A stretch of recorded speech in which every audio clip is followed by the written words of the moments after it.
Welcome. What's up, guys? It's Loka back here on another fucking late ass video. Today's video, you guys already can tell by the video, we are going to be talking about people's trauma, their past, what they've been through. I'm going to give a little bit of advice on me about what I think about the situation. I asked my subscribers to, or my following on my Instagram, to DM me some situations that they've been through and things like that sort. So, and I told them that I'll be doing like giving my opinion on the situation. Again, no one's right, no one's wrong. Everybody goes through domestic violence, everybody goes through trauma, everybody has an abusive relationship. Not everybody, but either just been in it or yeah. If you are curious on hearing other girls' stories besides, just being a victim or anything like that, just feel free to watch. If you want to come out in the comments, let me know.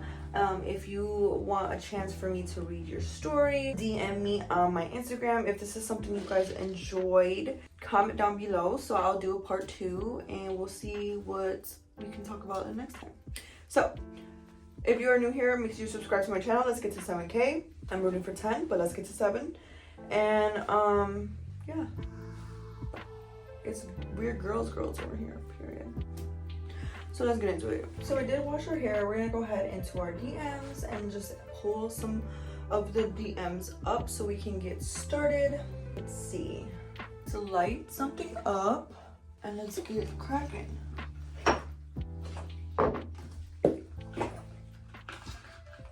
Oh my god, I had it like upside down. Imagine.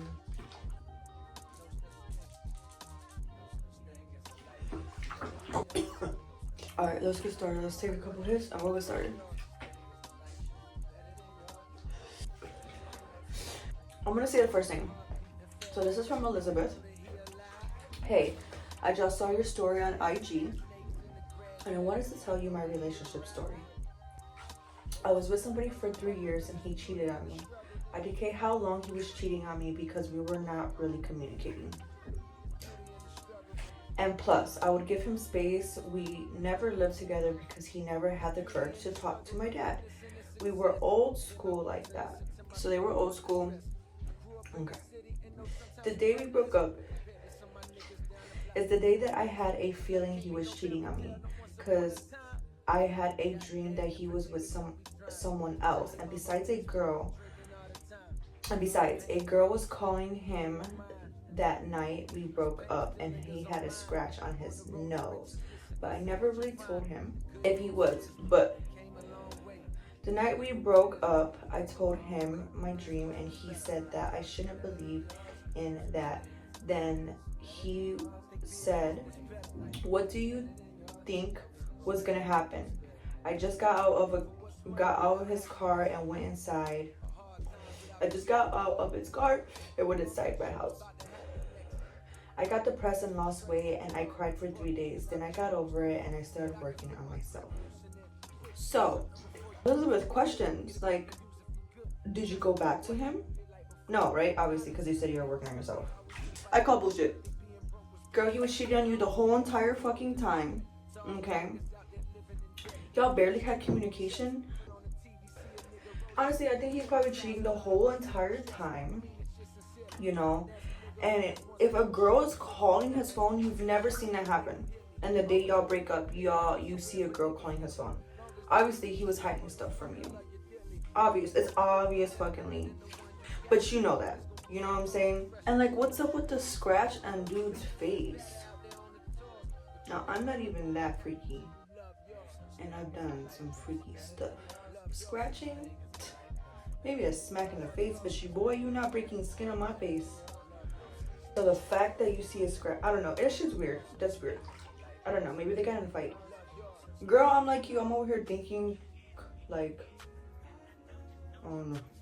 I'm glad that you worked on yourself and you got out of that toxicity thing you thought you were in. That you were in. And I'm glad that you just worked on yourself. That's what you're supposed to do. And girl, we all know it's fucking hard to move on. We know. Like, but props to you for moving on. And, standing on shit. The fuck? fuck that. Clocked it. Next one. This is from Esmeralda. This is a story time / question.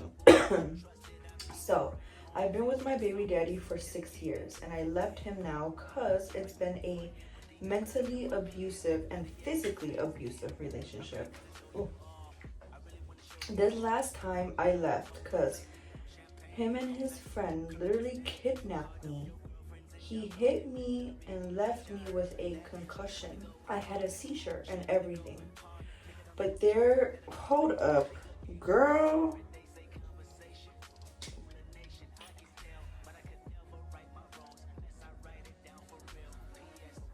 I had a seizure and everything, but there at days where I just want to go back to him. Okay, I just had a seizure and everything, and there's days where I want to go back to him because I love him, but IDK. I know you've been kind of through the same thing and just wanted to know how you did it.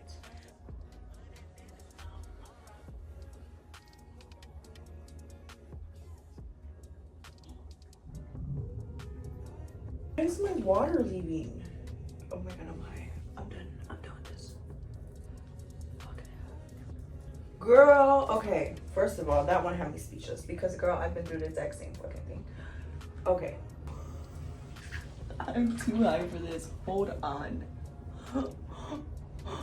Let me finish my bath and then I'll come back and answer these questions so I can get the fuck out the shower. Yeah.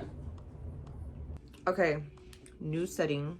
Just got out the shower, lotioned up everything. I'm in my robe. Let's get back to it. My daughter's gonna back up at 10:14. Okay, first of all, girl, this one left me speechless because it's like the amount of abuse you went through, not just physical but mental is I think mental is worse in my, like, that's what I believe, because mental is like something that you remember. Mental is like, I don't know. Physical is just physical and it hurts right there and then. But then mental is like, or yeah, can be like words or something and you remember what they said and they didn't mean it at the time. You know, to me, I would not go back to him.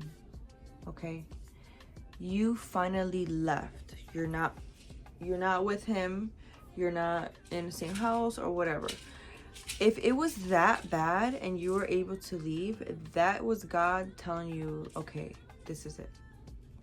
Once it gets to the point where it's like they could have permanently unalived you, you know what I'm saying, and like it was too late. Or, and most of you guys know my situation, you know, I was with somebody and it was too late to fuck. I was trying to leave, but people don't understand that, but it was just too late. I should have left earlier, you know, when I had the chance. And oh, if he's kidnapping you and that was your man, if he's kidnapping you with his friend, like, what the fuck? That's not cool. You had a seizure because of how hard he hit you and you went unconscious. Like, no, don't go back to him. You're already left.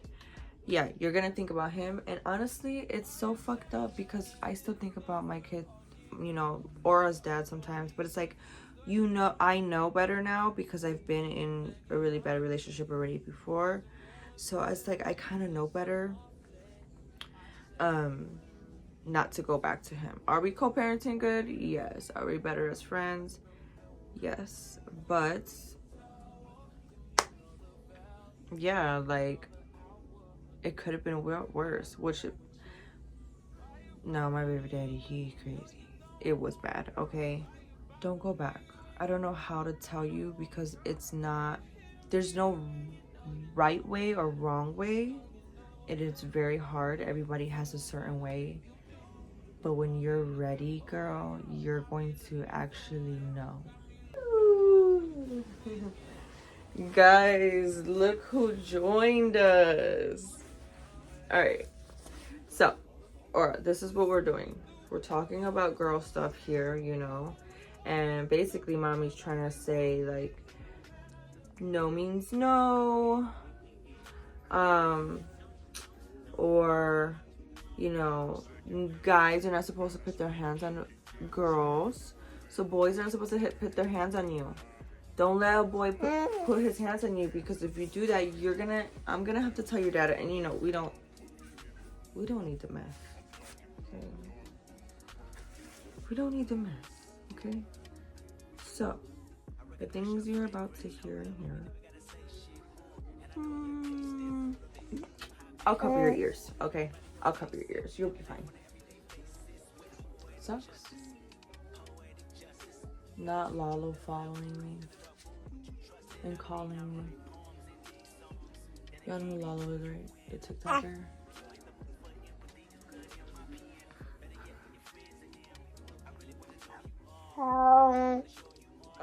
My daughter's eating me. There's no more messages. I thought there would be like at least 3 or 4. Cool, there's not. So we're talking about how to get out of a toxic relationship, or how to deal with it until you can get out. There's no right way, there's no wrong way on how to get out of a relationship, a toxic one or an abusive one. It's very hard. Not everyone's as hard, but not everyone's as easy as well.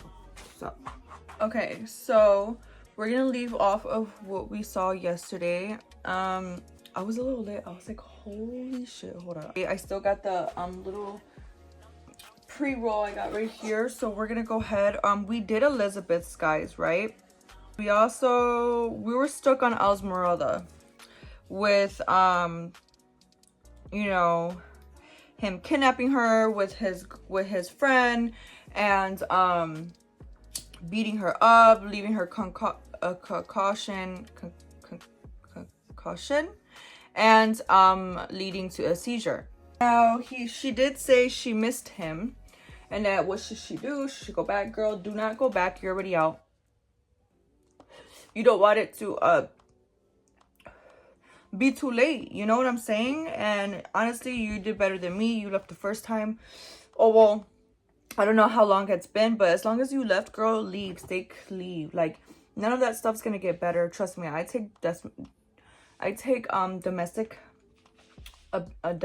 abuse classes every Tuesday because of my probation, and I learn a lot. You learn a lot in those classes, and you guys should take them too, because it's not always your partner. They could show you how you're triggering your partner to act that way, or if it's you or if it's him. Like, y'all should go. The next one that I have is, hey Loka. Her name is Jaylene. Hey Loka, I have a question for your video. I'm 20 years old and I have a 2-year-old daughter. I've had her at 17. At 17 years old, her dad is physically abusive towards me, and I don't know what to do or how to leave. But all I know is I want to leave, but I have nowhere to go. I'm genuinely asking for your advice. It seems like no one's helping me out this situation or cares. I love you, and I hope you see my messages. Okay, girl. With my recent baby daddy, I felt the same way. You know, my family was not talking to me.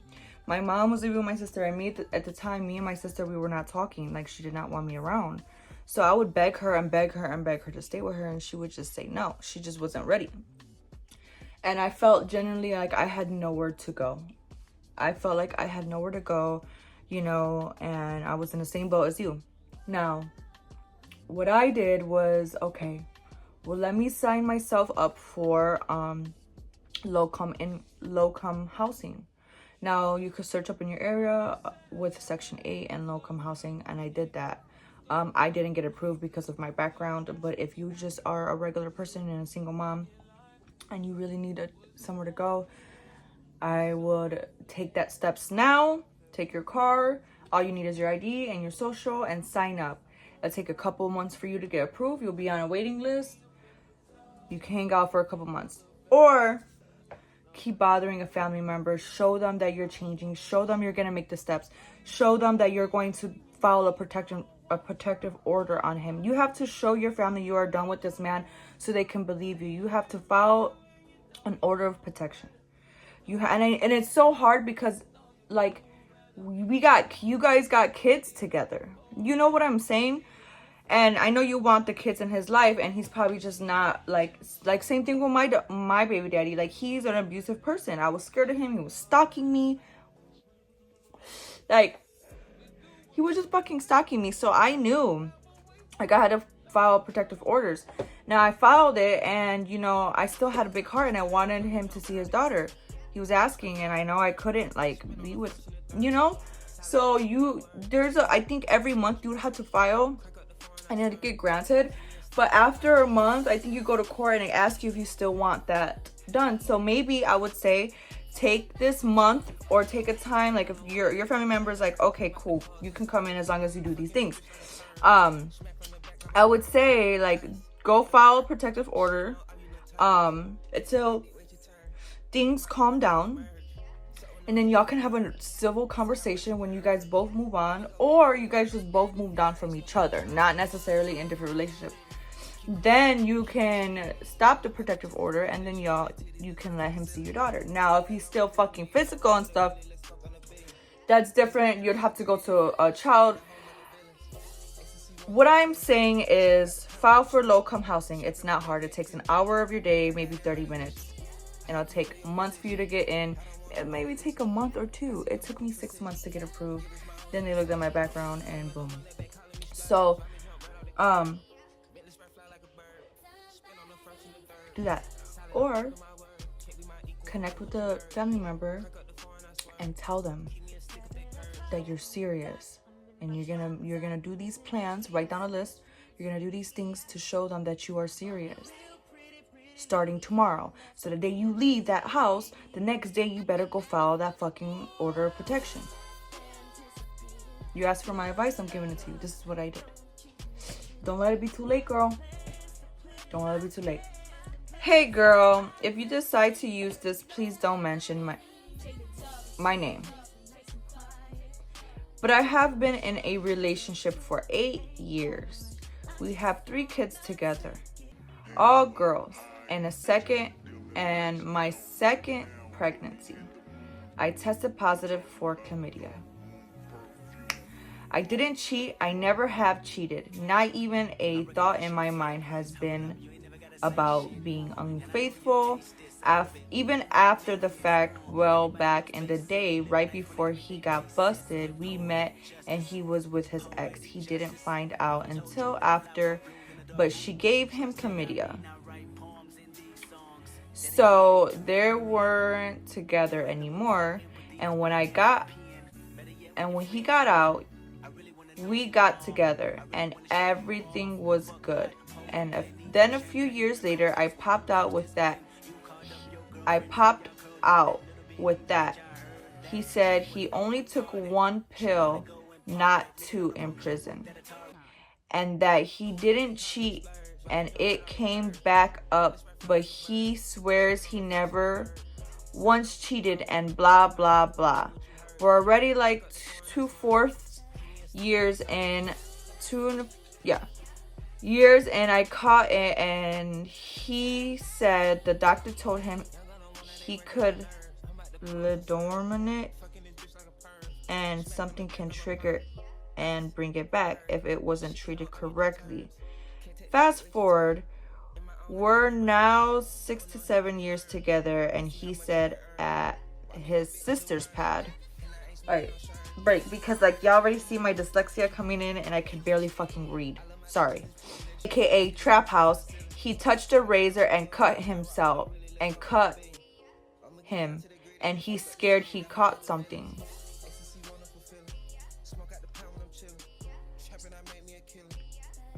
Okay, right there and then, girl, he's lying. Because one, if he touched a razor and it cut him, is your automatically thought that you caught something?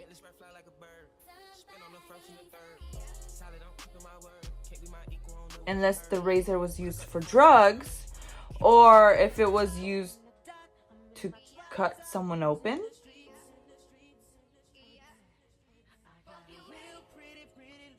He's lying, girl. Okay. Or I could be wrong. He caught something. It ended up being nothing. He caught... Cause...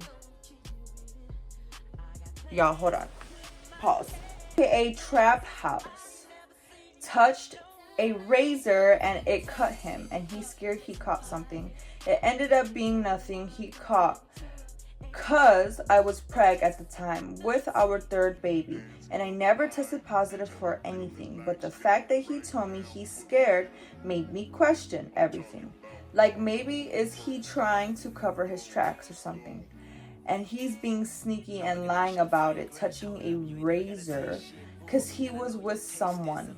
I understand I'm the dumbass that stayed, even though I didn't trust him after we got into a physical fight about it multiple times, but I don't know how the fuck to even believe him anymore, truthfully. And I do love him, and I guess it's me holding on for the kids. Maybe IDK. But how the fuck can I grow balls and leave? I'm scared to be on my own. I have no family. I was adopted, and the only parents I really known have already passed, and I'm the black sheep of the family. No matter how much I help them out, I'll never be good enough for them to care about. So afraid of failing as a mother and letting my kids down, being homeless, so frustrating. Hearing all these stories make me so sad. It's because, like, you guys are literally me at one point. And I could get right back into that same thing you guys are in now. It's the way I fucking pick boys, but okay. Like what I told the last girl, I thought nobody was there for me. I had to figure it out on my own. I had nowhere to go. I thought my boyfriend had the one up on me because he had somewhere to live, and if I wanted to leave, I couldn't. He knew that. So, try to take my kids, like, you know? But that wasn't the case. While being in an abusive relationship, I had to realize, like, okay, I have to figure out a plan B just in case. And that's what I did. I went to the low-income housing office, got on the waiting list. I had signed up for Section 8. I didn't hear nothing back, but you know, try. While being with him, okay? So it's not like, oh, let me go to a shelter and do these things. Okay, yeah, still, it's, you know, it's the comfort of your own home. I would do it. If you have like an hour out of your fucking day without him like up your ass, I'd do that. And being the black sheep of the family, I understand how that feels. I am the black sheep of the family as well. The only sheep with face tattoos and fucking the only girl cousin that went to jail. And girl, I understand. But my sister hated me, and look where I'm at. I'm with my sister, so you gotta have faith. As far as what should you do, you already know. I said it. Hang in there. You know, yeah, I would say go to a shelter, but people said that to me, and I didn't want to be in a shelter. But just because you're in a shelter with your kids doesn't mean you're homeless.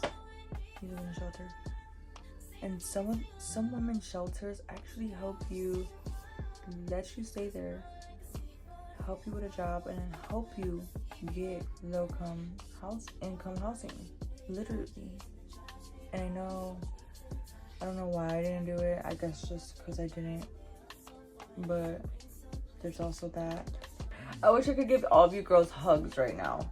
Girl, stick in there. I love you. And I just hope you know that it's not love. That's not love. Because being burnt over and over. Girl, like, I would have thought the same thing. For him to say, like, oh, I got cut with a razor. The first thing is that I think is that give me a fucking band-aid and it's gonna be stinking. I don't even think I'm about to you cannot catch an STD from, no, I lied, you can. Okay, but like, come on now. You know what I'm saying? So yeah, I understand. Fuck that smelly, gross ass weeby. We don't need them pee-pees. Alright guys, so that was the end of this video. I hope you guys enjoyed my video. All the girls that reached out to me so I can talk about their story. I really hope you guys get through whatever you're getting through. I hope you guys took some advice that I had put out there. You know, I will probably pray. No, I will pray over you guys tonight. You know, because God, like, I've been in everybody's situation. If it's not identical, it's very fucking similar. And you know, if I can open a fucking house, like a shelter home, I probably would. You know what I'm saying? I'm just not rich, but you know, like, I probably fucking would. If you guys like this video, make sure you give it a big thumbs up and subscribe to my channel. Hit that bell button to get all the notifications every time Lokka posts a video. You do not want to miss out. This summer's gonna be a blast. We're doing vlogs. We're going to the beach. We are going downtown. We're gonna go eat pizza. We are gonna go try new fucking things. Like, it's on like Donkey Kong, and me and Aura, we're ready for the vibes. Okay, so love you guys.